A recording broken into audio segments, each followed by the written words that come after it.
Hello, welcome again to another film therapy. Now, this film therapy, put that away, I said I was going to do Jojo Rabbit, but unfortunately it didn't open up in any theaters near me. But there was a movie that came out this last weekend that I did go see, Zombieland Double Tap, which is the sequel to one of my favorite movies of all time, Zombieland. So I figured that gives me at least 4 characters that I can do an analysis on. And for those of you who are new to be doing this, I haven't been doing it long. Essentially, what I do is I don't review the movie. I analyze the characters and I say how I would help them. For Zombieland Double Tap, this is taking place 10 years later. I'm not going to focus on the first Zombieland. I'm going to focus on primarily this one and their issues right now, because a lot of them have already dealt with said issues they already had. But anyway, let's get started with one of the main characters, the first one we ever saw in the first Zombieland. In Zombieland. The first character we ever saw in Zombieland, I can't talk, Columbus, Ohio. Now, we never know any of these characters' real names, except for Wichita, but I don't remember her name. But for Columbus, he's very stereotypical gamer. He's antisocial. He never had a good relationship with his family, and he's basically just going through. Well, he's not going through the motions of Zombieland. He's a man who came up with his own list of rules, just in order to survive, because he's that sort of. I think anal would be the proper word for it. He is very rules based. He believes that if he goes by this set of rules, he's going to survive Zombieland. I mean, yes, in the last movie he does tend to break them sometimes, but he felt he needed to create rules in order to survive, which is common amongst some people, especially in very stressful situations. Especially someone like him who used to always follow the rules. As far as what help I'd give him, I tell him just to relax a little bit. Like, he's always very uptight about everything, and he's very closed in, and he still doesn't talk to people. He doesn't really properly open up, even though he does ask Wichita to marry him. Sorry, these are spoilers. He does ask Wichita to marry him, but he does it in such a way that he lacks the confidence. Like, he's not sure about it. And I say, like, that's the only real thing that he needs, is just to confidently express himself and sort of go off the rules. Allow yourself to have fun. Speaking of having fun, that brings me to the next character we saw, Tallahassee, fan favorite. I love Tallahassee. Woody Harrelson does a great job as him.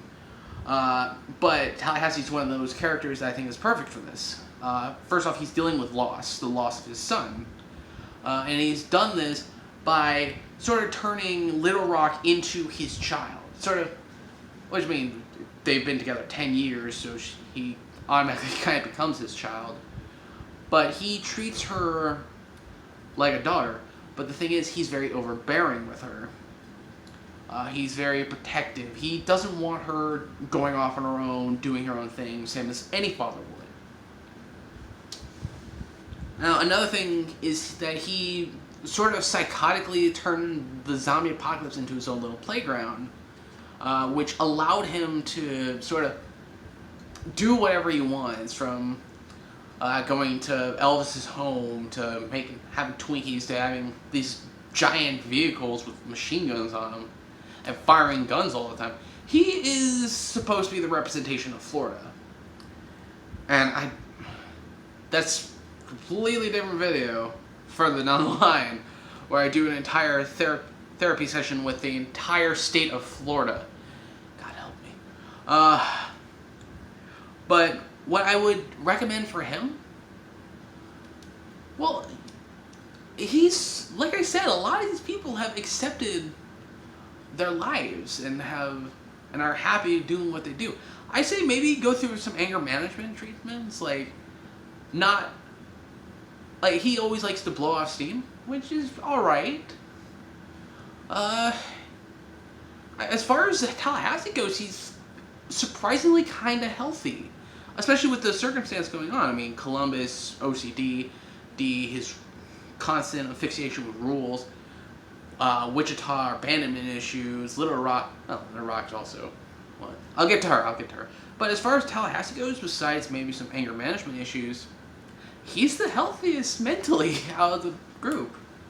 But speaking of the group, Wichita. Wichita was kind of... She's always been kind of a drag in a lot of these movies. She's someone who has big abandonment issues. Her parents didn't get along with each other, and I assume that she didn't get along with her parents. She also became the parental role, even though she wasn't really qualified for that or is very good at it, for Little Rock. Now, and also she likes to abandon, well, she doesn't like to, she just does it. She has a rule where you never stay in one place and you never go, the only person you can look out for is yourself. So she abandons these people who she's known for 10 years and just leaves a note and steals the guns and stuff and steals a car. What I think she should do is just, and she kind of does this by the end of the movie, allow yourself to trust. Allow yourself to feel like you could do better than your parents. Because that's what happens a lot of time, is that some kids of divorced parents or of abusive parents feel that they're going to be the same as their parents. When in reality, you're not. You learn from them. Trust yourself and trust the people around you. And also, don't steal guns and just leave a note. That's kind of a mean thing to do. Especially to someone like Columbus, who also didn't have a good relationship with his family. Like, none of these people had very good relationships with their family. And I think, besides Tallahassee, one of the average characters is Little Rock. I mean, granted, she's the one who kicks off the movie. She's not really in it that much, and she's not really that important of a role. Like, she's just a teenager in the apocalypse. She's 18 years old, and she grew up in a zombie-infested wasteland for the past 10 years. There's been no social media, there's been no music, there's been no TV, been no anything. And it's understandable. She has cabin fever. She wants to be let loose. She wants to go meet people her own age, which is very hard. That's why she runs off. I mean, as far as helping her goes, she's a teenager. Let her do her own thing. She'll grow up. She'll learn her own lessons. That's part of being an adult. Well, it's part of being a teenager is making mistakes so that when you become an adult, you've learned your lesson. And yeah, that's pretty much all of the characters that were really important in Zombieland. Oh, and as far as, like, a family therapy, I say, as far as all of them go, they're fine. They do act like a dysfunctional family sometimes, but what family is entirely functional? I mean, it's... None of them are related, but they chose to be together during a harsh time. And they've all grown as a family together. And I hear the term, oh, they're dysfunctional, oh, they're not a very good family. I argue that they kind of are. All families get in debates. All families get in arguments. The father of a teenage girl is never going to like her boyfriend. The older sister who's taking care of that little girl is never going to trust her to be on her own. And of course, like, if you've known someone for 10 years and you've been together for that long, what is wrong with... They're not dysfunctional.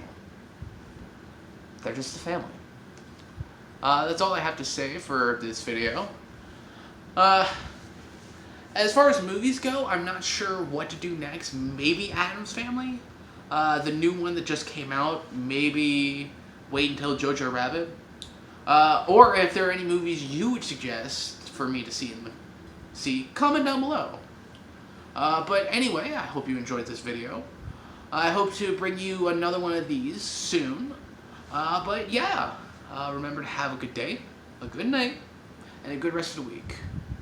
And I'll see you in the next video. Goodbye.